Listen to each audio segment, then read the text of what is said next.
Did you know that home buyers spend months researching before they ever talk to a sales rep? Yet, most builders only focus their marketing on the 3% that are ready to buy today. Well, what about the other 97%? In this episode of the Home Builder Marketing and Growth Show, I'm sharing my favorite blogging strategy that helps capture the attention of future buyers by becoming their trusted guide through the home buying journey. Now, this approach has helped our clients to generate over 7.4 million website sessions, over 110,000 leads, sell more than 9,600 homes, and generate more than $3.4 billion in revenue, all by answering the questions that homebuyers are actually asking long before they're ready to build. So by the end of this episode, you'll understand exactly how to implement this strategy in your business as well. I'm your host, Jeff Schneider with Velocity 23, and welcome to the show. Today, I want to talk about something that I see all the time with home builders. They put up a beautiful website with gorgeous photos of their homes, they list all their communities and floor plans, and then they sit back and they wait for the leads to come rolling in. But here's the thing, it doesn't work that way anymore. We've always sort of had this build it and they will come mentality to marketing homes, but times have changed and people don't buy that way anymore. Think about it. When was the last time that you made a major purchase without doing any research first? Today's home buyers spend anywhere from a few months to a year or longer doing their research before they even reach out to a sales rep. And during that time, they're forming opinions about which builders they trust based on the information that they find online. I believe that this is where most builders are missing a huge opportunity. So I talked about the larger market formula in episode number 2. This is fundamental to home builder marketing. And if you missed that episode, I would go and check it out. Most builders are laser focused on the 3% of people that are ready to buy a new home right now. You know, the ones that are actively shopping and they're coming into the show homes. But what about the other 97%? These are people who know they have a housing problem to solve, but they're still in research mode. So they're trying to figure out things like, is it better to build new or buy resale? What's a good neighborhood for my family? How much home can I afford? This is why blogging is so crucial. It's not just about creating content. It's about being there with helpful and relevant information when your future customers are doing their research. And the best part is that you probably already have 80% of this content. It's in your sales materials. It's in your team's heads. It's your email responses. You just need to organize it and put it on your website in a way that you can send it to prospects and so that Google can find it. Now, I know what you're thinking. Jeff, we don't have time for blogging. We're too busy doing other things and trying to sell homes. And I hear this all the time. And here's what I tell builders. You're already creating this content every single day. Between your sales teams, your OSCs, everyone in your company, you're constantly answering the same questions over and over. All we're doing is capturing those answers and presenting them in a way that's going to work for you 24/7 to help you attract and nurture more leads so that your sales team can focus on closing deals. So think of your blog as your hardest working sales assistant. It's one that never takes vacation and it answers questions around the clock. Let me show you something fascinating. I want you to pull up your website analytics right now. Go and look at what your most visited web pages are. They're probably your floor plans and your community pages, right? Now, think about all the questions that people ask about those floor plans and communities. Each of those questions represents dozens, maybe even hundreds of potential buyers that are searching for answers every month. And when you're the builder that's providing those answers, you build trust and rapport with those prospects. So each one of those questions represents a blog article that you could write that has the power to educate and influence the buying decision. That's how we've helped builders generate more than 7.4 million website visits using this approach. Another question that I get a lot is always about time and resources. How long is this going to take? Or when are we going to see results? So the reality is that blogging is a long-term strategy. But I can tell you from working with dozens of builders across North America that when you commit to it and you do it right, the results are incredible. It's not uncommon to see a builder that adopts this strategy to 10x their lead flow. Think about that for a minute. How many more homes could you sell next year if you had 10 times as many leads as you have now? Okay, before I dive into the specific types of blog posts that I create every month, I want to be clear about one thing. So this isn't about writing novels and it's not about becoming a professional writer. It's more about systematically sharing the knowledge that you already have in a way that's going to help your future customers to make better buying decisions. And when you do that consistently, you become their go-to resource for information about building a new home, and you get to be their advisor while they move through that home buying journey. So the first type of blog posts that I write every month are educational blog posts. This is your foundation. About 50 to 60% of your content should fall into this category. And there's a really good reason for that. Remember that larger market formula that I mentioned in episode 2? Well, we know that only 3% of the market are actively shopping for a new home at any given time. And another 17% are gathering information. 20% know that they have a housing problem, but they haven't started looking for solutions yet. And 60%, they're not even aware they have a housing problem, but they will eventually, and they'll end up buying. So educational content helps you to connect with all of these groups of people. And here's why that matters. When you're the one that's educating them, you position yourself differently than every other builder in your market. It helps you build a real connection with prospects long before your competitors do. So let me share a real case study about this. We worked with Sterling Homes in Edmonton, and like many builders at the time, they were primarily focused on traditional marketing, so primarily radio and billboards and that kind of thing. The challenge at the time, though, was that the market was beginning to cool and sales throughout the city were declining. And so we convinced them to try something different. We implemented a systematic content strategy that was focused on educating first-time home buyers. And the results were incredible. In just the first 12 months, their website traffic grew by 17%. Their leads increased by 130%. And most importantly, they sold 118 more homes than they did the previous year. That's what happens when you focus on answering the real questions that your buyers are asking. But Jeff, our market's different. Is it really though? I've been specializing in the new home market for more than 13 years now, and have worked with builders all across North America and in many different markets. And I can tell you that while every market is a little bit different, people still buy homes the exact same way. So how do you create educational content that's actually going to work? Well, first, you need to map your content to the home buyer's journey. So we spent countless hours in focus groups with recent and soon-to-be home buyers, and we've identified that there's 19 key questions that they ask during their journey. So these become your blog post topics. So what you want to do is write a thoughtful article that teaches people what they need to know to confidently answer those home buying questions. So here's a powerful framework that I learned from Marcus Sheridan's book, They Ask, You Answer. And the concept is beautifully simple. Write down every single question that your sales team gets asked and turn each one of them into a blog article. It works because you're creating content that directly answers what your prospects are actually asking, not what you think they want to know. So when we implemented a similar strategy with Sterling Homes, focusing on answering the questions that first-time homebuyers were asking, their annual website traffic grew from 148,000 visits to 174,000 visits in just the first 12 months. And we continued this strategy focusing on the other buyer personas that they sold to. And by the end of their third year, their annual website visits reached over 581,000. That's the power of answering real questions from real buyers. So let me give you some examples. At the beginning of the journey, people are asking questions like, is it better to build new or buy resale? Or how much does it really cost to build a new home? And as they move further along, they're asking things like, how do I choose the right floor plan? Or what should I look for in a home builder? So the key here is to be genuinely helpful without being salesy. So think of yourself as a trusted advisor. For example, when you write about choosing the right floor plan, don't just talk about your floor plans. Instead, provide actual guidance. Talk about how to evaluate your family's needs or what to consider for future growth or how to compare different layouts effectively.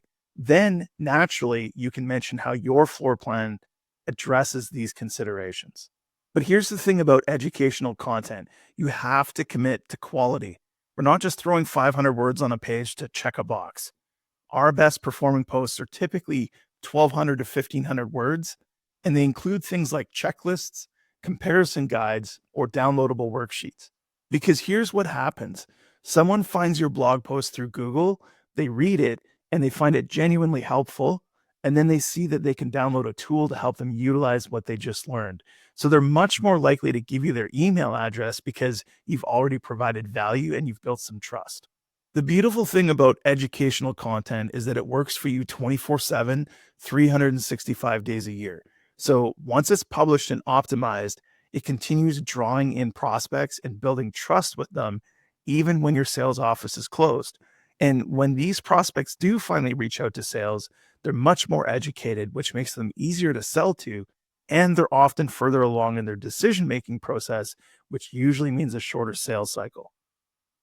The second type of blog post that I publish every month is local SEO content or search engine optimized content.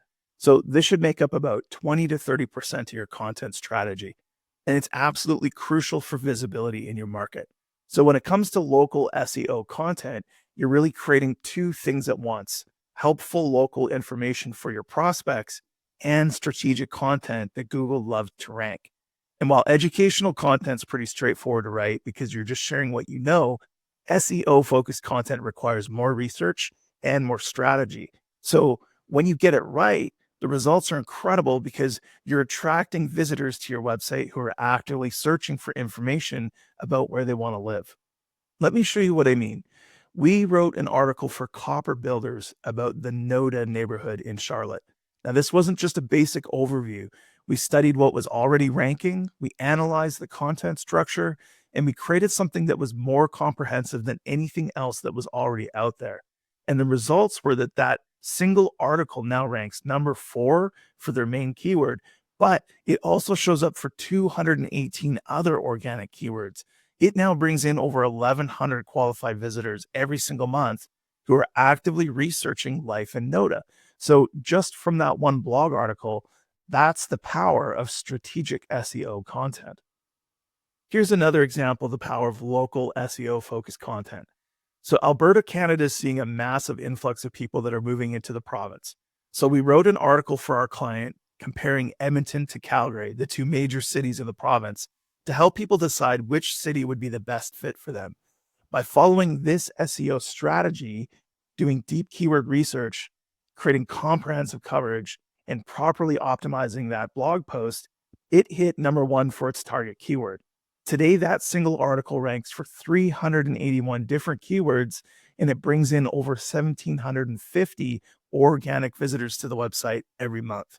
So these aren't just random visitors. These are people that are actively researching where they want to live. And when they make their move, they're going to need a new house to live in. SEO or search engine optimization sounds complicated, and there are a lot of components to it. But let me give you some direction on how to create local focused blog articles that rank. First, you need to know what keyword phrase people are searching for. So use tools like SEMrush or Ahrefs to find what people are actually searching for. Then you want to search for that term in an incognito window and study what's already ranking. Look at the content structure. What topics do they cover? What H2 and H3 headers do they use? The other thing you want to pay special attention to is the people also ask section in the Google search results, because these are gold for coming up with content for your frequently asked questions section on your page. Then you want to create an article that's more comprehensive than what's currently out there. Use those same header structures, but go deeper with your local expertise. And don't forget your images. They need to have SEO friendly file names and alt text as well. Another tool in my marketer's tool belt is a software called Surfer SEO. It's incredibly valuable for analyzing existing content, and it helps me to understand exactly what I need to include in my content for it to rank well. So this isn't about keyword stuffing. It's about creating genuinely helpful content that's strategically created to match what Google is already ranking. So it's like reverse engineering the winning formula. It's very powerful. But think about what this could mean for your business. We just talked about 2 blog posts, one bringing in over 1,100 visitors a month, another bringing in over 1,750. Now imagine having 10 or 20 pieces of content like that on your website. That's thousands of qualified prospects that are finding you every month through organic search, all because you took the time to create strategic SEO focused content about your market. So the key is to be comprehensive. Here again, we're not just writing 500 words about how great a neighborhood is. You have to dig deep. So talk to your sales team. What questions do people always ask about each area? What concerns do people have? What usually surprises them? Look at competing content and identify what's missing. Then create something that's better, more detailed, and more helpful than anything else that's out there. And here's a pro tip: encourage your sales team to use these articles as resources. So when prospects ask about different areas, your sales team can ask the prospect for their contact info and then send them these detailed articles. So you capture the prospect's contact info in an ethical way. You set the expectation that you will be following up with them, and you help the prospect by giving them information that helps them do their research. And it also signals to Google that people are finding the content valuable. So everyone wins. Now, the third type of blog article that I publish every month are promotional blog posts. So this is an area where a lot of builders get it wrong, though. They either do way too much promotion or they're afraid to promote at all. Now, I'm going to show you how to strike the perfect balance. So here's the golden rule when it comes to promotional content: stick to the 80-20 rule. That means that 80% of your content should be educational or SEO focused, and only 20% should be promotional. Why? Because if everything that you publish is "come buy from us," people will tune out.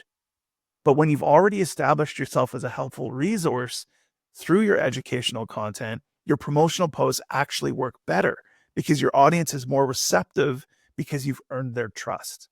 Here's a perfect example of how this plays out. So, one of our clients was launching a new product line, a brand new series of starter home models in a very popular area. And instead of just simply announcing it, we created a series of 3 educational posts first: one about homeownership benefits, the second one about the affordability of new homes for first time buyers, and then the third about the neighborhood itself. And we promoted these posts to our target audience, and we built an interest list. So by the time we published the promotional post announcing the new townhomes, we had a hot list of qualified prospects who already understood the value. And the result of that was that they completely sold out phase one with 14 deposits in the first 24 hours of launch. So you might be thinking, Jeff, that's great, but we need sales now. And I get that. Let me ask you a few questions. Were you in the same position last year, or 6 months ago, 3 months ago? Are you going to be in this same position again 6 months from now, or a year from now? Look, implementing a content strategy is like buying a home, and we've all heard the advice. The best time to do it was a year ago. The second best time to do it is right now, today. And although it's more of a long game, it is a game changer. So it might not have a drastic impact on your sales in the next 30 days, but fast forward 3, 6, even 9 months from now, and it absolutely will if you do it right. So here's how to make promotional content work harder for you. First, think about your promotional posts as part of a sequence, not just one-off announcements. So let's say you're planning to launch a new show home. Well, instead of just posting "new show home opening soon," create a series. Start with a post about the neighborhood, then one about the unique features of this new model, then a behind the scenes look at the construction progress. Now, when you make your promotional announcement, you've built some anticipation and you've educated your audience about why they should care. But the key is to make your promotional posts valuable even when you're selling. And here's what I mean: instead of just announcing your spring promotion, write a post that helps people to understand how to evaluate builder promotions. Break down the different types of incentives that are common. Explain what adds the most value for the buyer. Then naturally transition into how your current promotion aligns with that value. Now you're not just promoting, you're educating while promoting, which builds trust and it positions you as transparent and helpful. So here's a proven promotional strategy for quick possession or quick move-in homes. Start with a blog post about when quick possession makes sense and cover the scenarios like job relocation, lease endings, and moving during summer break. Then promote that post to your target audience with an email sign up to get updates about your available quick possession homes. So now when you announce new inventory, you're talking to a list of people who already are legitimately interested and they understand the value. Things like no time waiting for construction or fewer design decisions to make and move-in dates that align with their timeline. We consistently see higher conversion rates with this approach because buyers come in already understanding why quick possession might be their best option. Now, I want to make a comment about timing these promotional posts. The best time to promote is when you've earned the right to promote. And that means that you've already provided value through educational and SEO content. So think of this like making deposits in a trust bank. Each helpful post is a deposit, and promotional posts are withdrawals. And as long as you stay in a positive balance by providing more value than you ask for, your promotional content will be really well received. And here's a pro tip about calls to action in your promotional posts. Always give people multiple ways to engage. Some might be ready to talk to sales, but others might just want more information. So on every promotional post, I like to include 3 CTAs: one high commitment option like book a consultation, one medium commitment like download our buyer's guide, and then one low commitment like subscribe to our updates. This way, you're capturing leads at every stage of readiness, not just the ones who are ready to buy today. The last thing that I want to share about promotional posts is how to measure their success. So don't just track direct conversions. You have to look at the promotional content halo effect. So when you do promotion right, you'll see increased engagement on your educational posts, you'll get more downloads of your lead magnets, and you'll get higher conversion rates on your sales calls because people are coming in more educated about your value proposition. So that's how you know that your promotional strategy is really working. Remember that the goal of promotional content isn't just to sell, it's to give people the information that they need to confidently choose you as their builder. So when you approach it this way, your promotional posts become a natural extension of your educational content, not an interruption. So remember, blogging isn't just about creating content. It's about building trust with prospects throughout their home buying journey. And when you consistently publish the right mix of SEO, educational, and promotional content, you create a sustainable system for attracting and nurturing leads long before they're ready to buy from you. So, to help you implement everything that we've covered today, I've put together the Home Builder blogging cheat sheet, and it gives you everything that you need in order to publish effective blog posts to help scale up your website traffic. Just visit the link that is in the show notes and you can download your copy there. And if you found this episode valuable, please subscribe to the Home Builder Marketing and Growth Show and share it with a colleague who could benefit from better blogging strategies. You can also connect with me on LinkedIn. Just search for Jeff Schneider, or you'll find a link to my profile in the show notes as well. And I want to thank you, the listener, for tuning in today. And remember, every blog post is an opportunity to earn trust with your future customers. Make sure you're giving them the information that they need to choose you as their next builder. Thank you so much, and we'll see you next time.